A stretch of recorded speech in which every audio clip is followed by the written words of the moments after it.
Ayan. Para mahimasmasan ka na wala kang lugar sa amin. Wala kang lugar dito sa mundo. Mahirap ka lang, waiter ka lang, at mayaman kami. Naintindihan mo ba yan? Bobo ka talaga! Saan mo ba yung restaurant? Ganda, no? Ito ba yung restaurant sinabi mo? Para namang karinderya? Ganyan ka na naman. Ang dami mo namang sinasabi. Okay nga naman yung restaurant nila. Tsaka yung mga lights pa. Dapat ha, yung ipakilala mo sa akin ng boyfriend, dapat hindi ako madidisappoint doon. Dapat mayaman yon, gwapo, maraming pera, maraming sasakyan. Yan ka na naman. Napakataas na naman ang standard mo. Ano namang masama doon? Para lang naman yan sa sarili mo. Saan ba yung waiter dito? Waiter! Waiter! Hey ma'am. Grabe, ang tagal! Oh, Abi. Dito na pala kayo. Ate ko. Ate, nice meeting you po. Sorry. Bakit ka naman ganyan? Magkakilala kayo? Ate, ito pala yung papakilala ko sa'yo, yung boyfriend ko.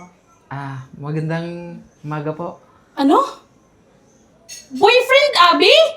Hindi mo ba ako narinig, ate? Of course, boyfriend ko si Jay. Waiter? Bakit naman? Anong problema sa pagiging waiter, ha? Tingnan mo yung itsura yan. Bakit? Okay naman si Jay, Tsaka okay naman yung pananamit niya. Anong problema dun, ha? Ang laking problema, Abby. Ano na lang sasabihin ng mga kabag-anak natin, yung friends ko, na yung kapatid ko may boyfriend, isa lang namang waiter. Ano naman problema dun, ha? Ma'am, wala naman po siguro masama sa pagiging waiter. Marangal na trabaho naman po to. Anong marangal, ha? Kung magkatuluyan kayo ng kapatid ko, anong ipapakain mo sa kanya, ha? Tuyo? Sardinas? Ano pa, pitsaw? Gaga ka talaga. Pati pa naman love life ko, pinapakailaman mo. Mabait si Jay. Tsaka yung trabaho niya talaga namang marangal to. Abby, ha? Anong mabibili sa pagiging mabait niyan, ha? Ate, kaya po sana Ano? ako nandito kasi gusto ko po kayo makilala, hindi po para insultuhin at laitin ninyo. Pasensya ka na, Jay, ha? Pwes, kung magpakilala ka na isang boyfriend ng kapatid ko, hindi kita gusto. Hindi kita tanggap. Bakit naman po? Wala naman po akong masamang intensyon sa kapatid ninyo eh. Tsaka mabuting tao naman po ako. Hindi ba obvious, ha? Mahirap ka lang. Mayaman kami. Ano ba? Bubo ka talaga. Okay naman si Jay. Anong okay, ha, Abby? Ano ba? Hindi na yung makabanyan, ha?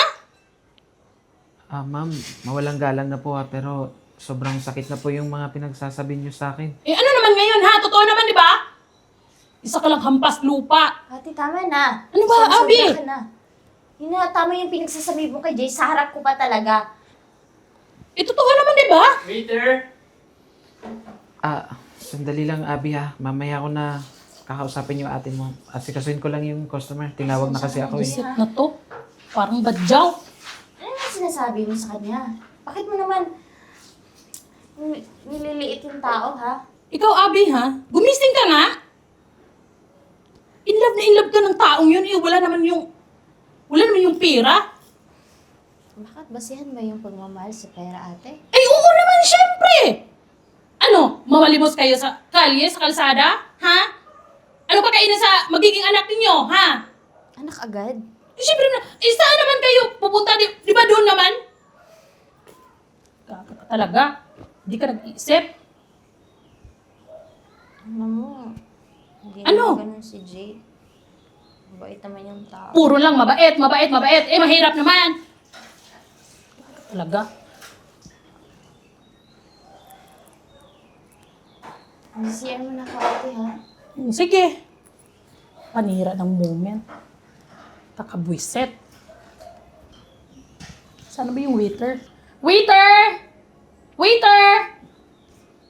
Yes, ma'am. May Tagal. kailangan po kayo. Oh, ba't ikaw dumating ha? Waitress ka, di ba? Waiter yung tinawag ko. It means lalaki. Ako po muna mag-asikaso sa inyo ngayon, ma'am, kasi may ginagawa yung waiter namin, ma'am. Wow. So ikaw pa talaga, ha? Pues, hindi kita gusto. Yung lalaki ang gusto kong kausapin ngayon. Tawagin mo! May inasikaso kasi yun Ano naman ngayon, ha? Customer is always right, di ba? Tawagin mo, dali! Opo, ma'am. Pasensya Sabihin mo, na gusto po. ko siyang makausap ngayon na. Sige. Bilis! Bagal! Visit na to. Tagal naman. Waiter! Waiter! Ano ba? Ba't ang tagal? Ha? Pasensya na po ma'am, inasikaso pa po kasi akong ibang customer. Medyo na-busy lang po.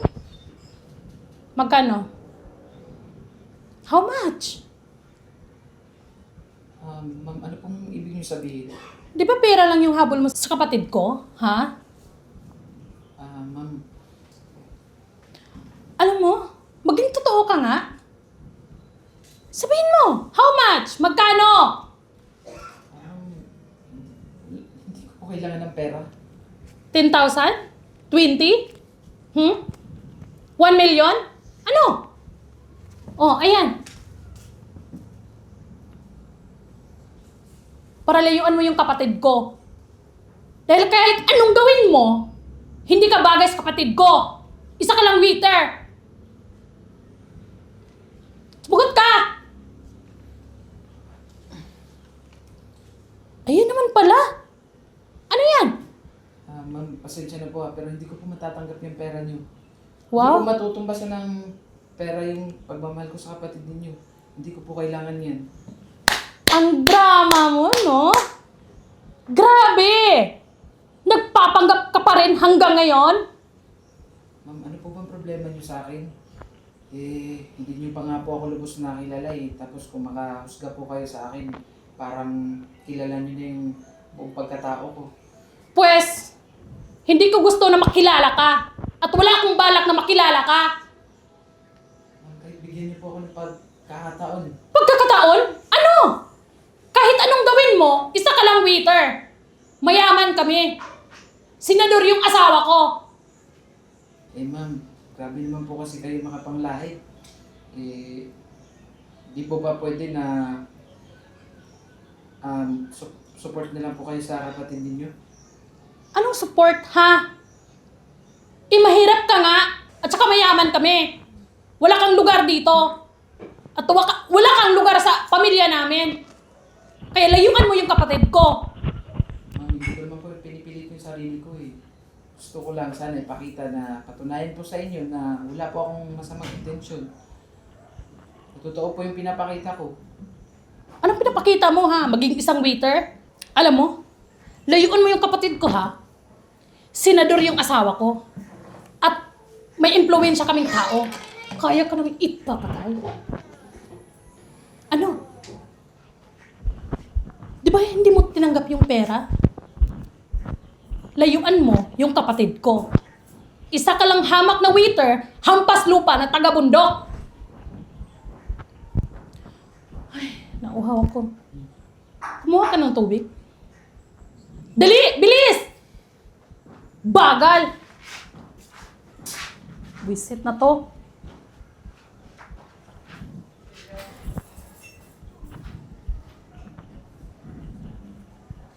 Tagal! Waiter!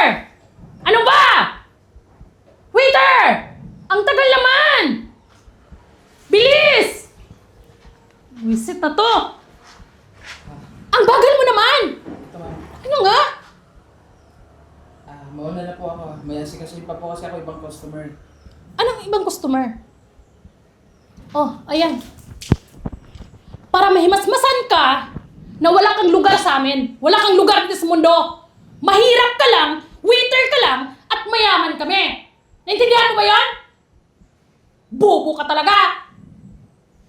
Shit na to. Jay? Ano ba ginawa mo, ate, ha? Ba't mo siya binuhusan ng tubig? Hindi, Abi.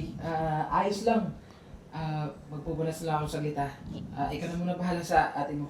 Ayos lang ako. Jay, ate, bakit naman ganun? Bakit mo naman siya binuhusan ng tubig? Ano naman ngayon, Abby, ha? Deserve niya yun. At saka, hindi kayo magka-level. Ikaw, mataas yung standard mo. Mayaman tayo. Tapos siya, napakababa, Abby. Wala, nagustuhan ko siya. Bakit ba? At hindi mo kilala si Jay? Grabe naman, Abby. Gusto. Mahal mo? Talaga? Oo! Bakit ba? Ginayuma ka ba ng taong yon? Alam Alam mo ate, ano bang problema mo sa waiter ha? Eh, mabait naman si Jay. Family-oriented, kaya yun ang gustuhan ko sa kanya. Puro na lang mabait, mabait, mabait. Eh, wala na nga mabibili yan sa pagiging mabait. Ano kakainin yan, ha? Tuyo? Bagoong? Hindi porket mayaman yung naging asawa mo ngayon, eh, ganyan ka na humasta. Ganyan ka na maliit sa waiter ha. Ano naman ngayon, ha? Ate, mabait si Jay. Kilalanin mo muna kasi. Bago ka manghusga ng tao. Wala akong balak kilalanin yung taong yon. Kaya huwag kang magdikta sa akin, ate mo ko. Alam mo, Abi, dapat matanggal yung waiter na yun dito. Eh, hindi naman. Hindi mo yung deserve dito. Tingnan mo nga, J&F restaurant. Ate, walang kinalaman pagiging waiter ni Jay sa relationship namin. Tsaka yung trabaho niya, ano ka ba? Tulong yun sa family niya. Para makatustos siya sa family niya. May pinapaaral pa yun si Jay. Tsaka gusto mong tanggalin siya dito. Abi naman, gumising ka nga. In love ka sa taong yun, eh wala naman yung nararating sa buhay. Waiter lang. Kaya nga nagtatrabaho si Jay ng waiter kasi may pangarap siya sa buhay. Kaya yung nagustuhan ko sa kanya. Puro na lang. Gusto. Dapat matanggal yung lalaking yun dito. Waitress! Waitress! Bagal! Grabe! Kanina pa akong tawag sa'yo, ha? Ano naman yung boses mo? Tumahimik ka nga, Abi. Saan mo yung boss mo, ha? May ginagawa po, ma'am. Gusto ko siyang makausap. Ngayon na! Bakit? Tawagin mo! Bingi ka ba, miss? Sure po ba gusto niyo makausap yung boss namin, ma'am? Oo! Sure na sure! Sige po, pupuntahan ko po. Bilis! Hindi ka dapat ganyan. Bagal. Dapat hinaan mo lang yung boses mo. Hindi lang naman tayo yung customer. Bingi, di dito. ba? Bingi yung tao, bingi yung waitress na yon. Tsaka yung lalaking yung bingi. Grabe na talaga yung galing mo ate. Hindi ko na maintindihan. Sana ba yung boss? Bagal. Excuse me po. Gusto niyo daw po ako makausap? Ano? Ano yun? Yung boss mo, ang gusto kong makausap. Bingi ka talaga. Ma'am, mawalang galang na po Pero, ako nga po yun. Dahil, ako po yung may-ari ng restaurant na to at ako po yung boss dito. Ano yan? Narinig mo naman ate, siya yung boss dito. Teka lang, ikaw yung may-ari ng J&F restaurant? Abi, ikaw na magsabi sa kapatid mo. Eh ate, hindi naman talaga waiter si Jay dito. Siya yung may-ari ng restaurant. Abi naman, ba't di mo naman sinabi sa akin agad? Eh, mayaman ka pala, Jay. Eh, dapat kasi, pagdating pa lang namin, inapakilala ka na agad eh. Para naman, naku, Jay, pasensya Pwede na. ba? Tumigil ka na? Ano? Nalaman mo lang na may-ari ako ng restaurant? Ano? Naku, Jay. Bait-baitan ka? Pasensya na, Jay. Hindi ko talaga yung sinasadya, Jay. Yung expression ko lang yun, yung maldita, yung prankster kasi ako. Ano ba? Alam mo, Abi, pasensya ka na Pero isa lang yung masasabi ko sa kapatid mo. Mukha siyang pera.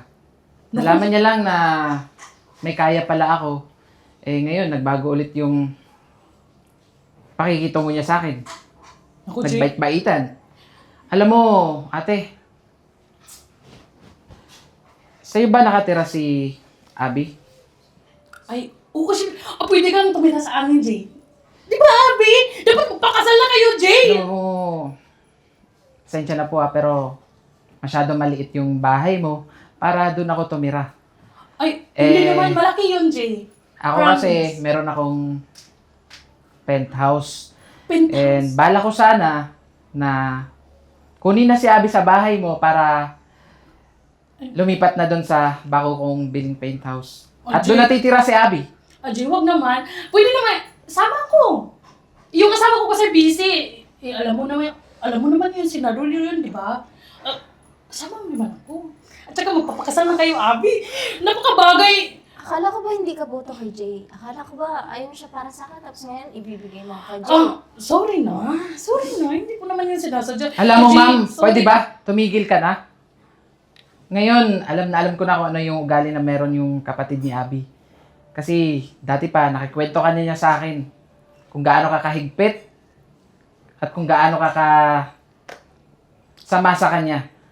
At lahat ng mga desisyon niya, dapat ikaw yung nasusunod. 'Di ba? Alam mo, ma'am, mali yun eh. Dapat hinahayaan mo yung kapatid mo na magdesisyon sa sarili niya. Kasi malaki na siya. Hindi yung ikaw yung nagde-decide kung ano yung gagawin niya sa buhay. Tsaka nakikita ko sa inyo, mukha kayong pera. Pasensya ka na ha. Pero, Hindi naman, Jay. Sorry na. Abi, sabi mo kay Jay. Hindi ko naman yung sinasadya, Jay na kasi Abi. yung magde-decide. Kaya minsan kasi, minsan din, dapat hindi ka manghusga ng tao. Kilalanin mo muna. Kahit sino, hindi lang si Jay. Ganyan yung ugali mo. Pasensya na. alam mo ma'am, masyado nang masikip tong restaurant para sa ating lahat eh. Kaya kung ako sa'yo, pwede ba umalis ka na? Ay, wag naman, Jay. Kakain pa naman. O baka tayo. naman gusto mo, ipakaladkad pa kita sa security Ay, wag namin na, wag dito. na. Alis na ako. Kaya Alis na. ako, bakit mo ba nilagay dito? Alis na ako, Jay. Abi, sabi mo kay Jay. Umalis ka na. Jay, pasensya ka na ha kung ganun si ate sa'yo. Ayos lang yun, Abby. Naiintindihan ko naman eh. Tsaka, hindi ko akalain na sobrang sama pala talaga ng ugali ng kapatid mo. Pero hayaan mo. Di bali nang ngayon kasi wala ka na sa kanila. Kukunin na kita at doon ka natitira sa bago mong bahay. Talaga ba? Salamat ha. Ikaw, may gusto ka ba sabihin? Ma'am, tama lang yung ginawa mo sa iyong kapatid, ma'am, kasi masamang ugali talaga yun, ma'am. Pasensya ka na ha. Galing probinsya kasi tong waitress ko Tindihan ko.